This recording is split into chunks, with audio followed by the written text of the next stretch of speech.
Hello guys, my name is Fahd और मैं अभी एमबीबीएस कर रहा हूँ first year from government medical college. और मैंने अपनी नई यूट्यूब चैनल स्टार्ट की है, इसलिए मैंने इंट्रोडक्शन में स्टार्ट किया कि मैं किस बारे में बात कर सकता हूँ आपसे। तो मैं सबसे पहले अपनी जर्नी के बारे में सोचा कि क्यों ना मैं अपना नीट जर्नी के बारे में आपको बताऊँ। पर मैंने बहुत सारे यूट्यूब चैनल देखे जिसमें कि लोग भरे पड़े हैं कि उन्होंने 3 अटेम्प्ट 4 अटेम्प्ट में निकाला नीट, और भी बहुत सारी कहानी। अब तो मैंने सोचा मैं आपको कुछ अलग सुनाता हूँ। तो मेरी अलग कहानी ये है कि my journey from BDS to MBBS, है ना, किस तरह से मैंने पहले गवर्नमेंट मेडिकल कॉलेज एक डेंटल में लिया, BDS कोर्स को ज्वाइन किया, और देन मैंने फिर MBBS में अडॉप्ट किया, क्योंकि आप भी जान रहे हैं कि that MBBS have still more potential than BDS courses, that's why. तो अगर मैं अपनी जर्नी स्टार्ट करने के बारे में बताऊं तो मैंने अपना इंट्रोडक्शन तो आपको दे ही दिया है कि मैं कहाँ से हूँ, और मैंने 2022 में गवर्नमेंट मेडिकल कॉलेज बेतिया में ज्वाइन किया है as a first year student, और अभी मेरी फर्स्ट ईयर चल रही है। तो अब आगे बढ़ते हैं। तो मैं स्टार्ट करना चाहूँगा मैं अपनी पहली नीट की मार्क्स से। और आपको जान के बड़ा अजीब लगेगा कि दैट जब मैंने 12 पास किया था तो मुझे नहीं पता कि मुझे नीट भी देना है। तो उस वक्त तो बस ऐसा ही नीट की फॉर्म आई हुई थी, लोगों ने भर रहे थे सारे के सारे दोस्तों, हमने भी भर दी। अब भरने के लिए तो भर दिए, मालूम ही होता है कि भाई फर्स्ट में क्या ही आएगा। तो हमारी भी मार्क्स आई वैसे ही 252 मार्क्स आई। अब 252 तो आप समझ ही सकते हैं, 252 बहुत ज़्यादा भी नहीं है और बहुत कम भी नहीं है, मतलब एकदम ही बुरी मार्क्स आई थी। और उस वक्त तो मुझे पता भी नहीं था कि मतलब मेडिकल की तैयारी मुझे करनी भी है। देन चीज़ें बदलती गई एंड देन किसी ना किसी तरह हम लोग भी इस कोर्स में लग गए, क्योंकि इन इंडिया और जहाँ से हम लोग बिलोंग करते हैं, पटना शहर से, तो वहाँ पे बस दो ही चीज़ है कि या तो आप इंजीनियर बन सकते हैं या तो डॉक्टर बन सकते हैं। हमारे पास 12th के बाद यही कोर्सेज अवेलेबल होती है। तो हमने भी सोचा कि चलो अब इंजीनियर तो बन नहीं सकते हैं तो मेडिकल ही ऑप्शन चॉइस करते हैं। तो शुरुआत तो ऐसा ही हुई थी कि बस सोचा कि चलो तैयारी करते हैं, और बहुत ओवर कॉन्फिडेंस में देखिए हो ही जाएगा। बट धीरे धीरे फिर चीज़ें खुलती हैं, पता चलती है कि हाँ भाई अपनी औकात क्या है, कितने मार्क्स आ सकते हैं। क्योंकि फिर टेस्ट मार्क्स आने लगे नहीं, और दोबारा जब मैंने नीट दिया तो और भी मतलब बुरा हो गया, 261 आ गया। तो आप समझ सकते 252 से एक साल मैंने बैठ के ऐसी तैयारी कर दी और वो आया 261। देन मुझे मेरे दोस्तों से पता चला कि दैट सही से कोचिंग करनी पड़ेगी, एंड मेरी मम्मी की बहुत थी कि मतलब मैं तुम डॉक्टर ही बनो। तो कहीं ना कहीं मैं अपनी माँ की वजह से बन पाया हूँ, क्योंकि उनका एक बहुत सपोर्ट रहा इस चीज़ पूरे प्रोसेस में, फाइनेंशियली एंड मतलब मोरली भी बहुत ज़्यादा, कि मतलब हाँ करना है, ऐसा नहीं है, मतलब ज़रूरी भी होता है करना, क्योंकि आपको करना ही पड़ेगा मेडिकल जर्नी के बारे में। तो तो मैं अपनी जर्नी अगर सही से स्टार्ट करूँगी, मैंने मेडिकल की जर्नी कहाँ से सही से स्टार्ट की, तो वो था गोल विलेज। बिल्कुल, क्योंकि वहाँ जाके मैंने जाना कि NCERT का इम्पोर्टेंस कितना होता है, कितना इम्पोर्टेंस ज़रूरी होता है आपके लिए, मतलब NCERT को पढ़ना, डाउट सॉल्व करना, टेस्ट देना। और कहीं ना कहीं वहाँ पे जो हमारे MD सर हैं, विपिन सर, जिनका मैं बहुत बड़ा फ़ैन हूँ।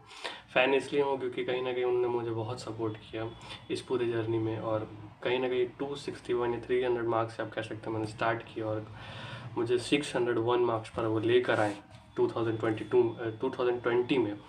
तो 2020 में मैंने अपना नीट दिया, और वहाँ से मेरा सिलेक्शन हुआ 601 मार्क्स पे, पर जनरल कैटेगरी से था और 20 का कट ऑफ बहुत हाई गया था। इस वजह से एट लास्ट मुझे लग रहा था कि मिल जाएगा मिल जाएगा मिल जाएगा, क्योंकि वो सब कह रहे थे कि मिल जाना चाहिए, क्योंकि 601 इज़ अ टू मतलब क्वाइट गुड मार्क्स। बट नहीं मिला।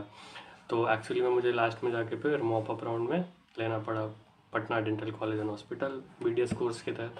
तो मेरे घर वाले तो एक्चुअली बहुत खुशी थे BDS लेने के बाद, क्योंकि उन्हें लगा कि यार बस मतलब 6400 फीस ही है इस कॉलेज की, और घर के पास है, और कहने के लिए भी है कि हाँ भाई डॉक्टर तो बन ही गया। वो अलग बात है कि डेंटिस्ट डॉक्टर होते हैं कि नहीं होते, वो एक अलग पॉइंट ऑफ व्यू है। बट चलो ठीक है, हो गया था। पर उसके बाद हुआ ये कि स्टार्टिंग डेज तो मतलब कॉलेजेस तो स्टार्ट हुए नहीं थे, क्योंकि कॉलेजेस बहुत लेट थे वहाँ पे स्टार्ट होने के। तो जर्नी चलती रही, मुझे लगा कि शायद अब नहीं करना चाहिए। तो 20 के बाद 21 में ऐसा कुछ सोच के तो दिया नहीं था, तो मतलब था भी नहीं, दिए भी नहीं, हो गया बस वो एक साल गया। बट एट लास्ट कहते हैं ना कि जहाँ आपको पहुँचना होता है, आपको किस्मत आपकी वहाँ पहुँचा ही देती है। तो हुआ ये मेरे साथ कि वहाँ मेरा अटेंडेंस ही शॉर्ट करी, अब अटेंडेंस शॉर्ट कर गया तो उन्होंने मुझे एग्ज़ाम ही नहीं देने दिया। उन्होंने कहा कि नहीं आप एग्ज़ाम नहीं दे सकते क्योंकि आपके तो अटेंडेंस ही नहीं हो पा रहे complete. After so many request और बहुत ज़्यादा हेडेक के बाद मतलब उन्होंने नहीं देने दिया। तो मेरे पास उस वक्त बचा था 3 मंथ, क्योंकि 2022 का जो नीट है वो 21 और 22 में ज़्यादा कुछ ड्यूरेशन का फ़र्क तो बचा था नहीं। काउंसलिंग्स ही आपके 21 से ख़त्म हुए थे जनवरी फ़ेब के टाइम, तो बचा मेरा 22 में। 22 क्योंकि एग्ज़ाम देना ही था मई में, तो फॉर्म तो भर ही चुके थे, ऐसे नहीं कि फॉर्म नहीं भरा था मैंने, फॉर्म तो भरा ही था। बस तैयारी ये था कि तैयारी वैसे कुछ सोच के की नहीं थी कि हाँ मतलब लेना ही, क्योंकि कहीं ना कहीं आपके पास अगर डेंटल कोर्स होता है, आप किसी कोर्स में एडमिशन ले लेते हैं तो आप बहुत ढीले पड़ जाते हैं, क्योंकि आपको एक बैकअप मिल जाता है वहाँ पे। पर ये गलत है। एक्चुअली वो बैकअप इसलिए होता है ताकि वो आपके कॉन्फिडेंस को और बूस्ट अप कर सके, जहाँ तक मैं समझ पाया हूँ, और यही मेरे साथ हुआ। क्योंकि अगर मैं जब 3 महीने के लिए नीट की तैयारी करने बैठा तो मैंने सबसे पहले यही सोचा कि that I have a something in my life. और ऐसा नहीं कि मैं ज़ीरोज़ लेवल पर पहुँच चुका हूँ। पहले के जैसा नहीं है कि मैंने बिना नीट को समझे हुए नीट में बस गया और जाके दे आया। इस बार मैं पूरी तरह से तैयार था और कहीं ना कहीं मुझे बस रिवीजन की ज़रूरत थी। रिवीजन रिवीजन रिवीजन, तो मैंने अपने सारे वापस से नोट्स निकाले और ये सोचा कि अगर 3 महीने मुझे सप्ली पेपर देना है तो 3 महीने क्यों ना मैं नीट ही दे दूँ, वो ज़्यादा बेटर ऑप्शन रहेगा मेरे लिए।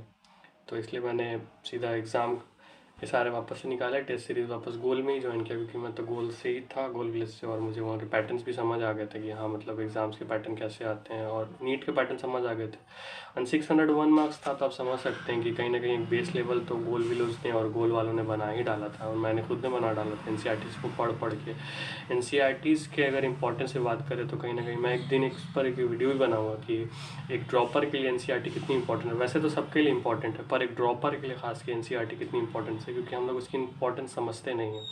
हमें बस होता है कि हाँ पढ़ रहे हैं पढ़ रहे पढ़ रहे पढ़ रहे, पढ़ नहीं, ऐसा नहीं है। एनसीईआरटीज़ का इंपॉर्टेंस समझना बहुत ज़रूरी है। तो वापस हम लोग अपने टॉपिक पर आते हैं, क्योंकि टॉपिक पर भटक जाएंगे। इस पर फिर से कभी बात कर लेंगे और एक अलग वीडियो बना लेंगे। तो फ़िलहाल मैं अपनी जर्नी पर आता हूँ। तो 3 मंथ था मेरे पास, एंड कहीं ना कहीं मैंने तैयारी छोड़ दी थी, तो प्रैक्टिस छूट गया था। बट ऐसा नहीं कि सब याद ही था, रिवीजन करते रहते थे, बायो दोस्त लोग से बात करते करते, छोटी बहन को पढ़ा कर हो ही जाता था।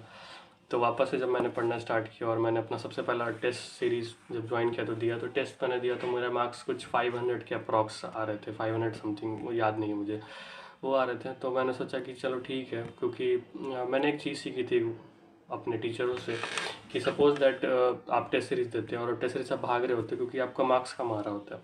मानो 720 में से आपको 400 समथिंग ही आ रहा है या 300 आ रहा है, तो आप ये सोच के करो ना कि जो बाकी क्वेश्चन है वो तो आपके लिए सीखने का एक मौका दे रहे हैं। तो टेस्ट सीरीज इसलिए इंपॉर्टेंट होते हैं क्योंकि आप बहुत सारे क्वेश्चन उसमें से सीख सकते हैं, बहुत सारे एनसीईआरटी के लाइन आपको याद हो सकते हैं, क्योंकि एनसीईआरटी का लाइन अगर आपको याद है तो फिर तो काम बन गया, क्योंकि आपको बस which of the following is correct not correct tick mark करके एमसीक्यू बना के आगे बढ़ जाना है। तो ये मेरी स्ट्रैटेजी रही है हमेशा से। तो मैंने बहुत मेहनत किया, ऐसा नहीं है 3 महीना मतलब लगातार ऑटो मतलब नेट वेट भी काट दिया, इंस्टा सब डिलीट कर दिया था मैंने, और तैयारी की अच्छे से। और फाइनली नीट का दिन था जिस दिन मैंने नीट दिया, और जब देने गया तो मतलब ये था कि मतलब हाँ नेगेटिव कम करना है किसी तरह से, क्योंकि जब आप नेगेटिव कम करते हैं तो मार्क्स ऑटोमेटिकली आपके राइज अप कर जाते हैं। एंड देने के बाद मुझे लगा कि मतलब क्या कह सकते हैं, फिजिक्स में तो मैंने 2 ऐसी गलत ओएमआर में रंग दिए थे। मुझे लगा कि लो ये तो गया, अब तो मुझे सप्ली देना पड़ेगा वापस से, डेंटली मतलब करना है, हमारी किस्मत में तो डेंटली पड़ी है। बट जब घर आए तो मुंह लटका ही हुआ था, क्योंकि पता था यार मतलब कि 2-3 तो ऐसी गलती रंग दी है, पता नहीं क्या सही होगा क्या गलत होगा। बट होपलेस, मतलब कहते हैं ना किस्मत तो किस्मत ही, not expected as at all, ये मैं मान गया हूँ। क्योंकि जब आप चाहते हो आपको नहीं मिलता, पर जो चीज़ लिखा होता है वो आपको मिलता है, डेफिनेटली मिलता है।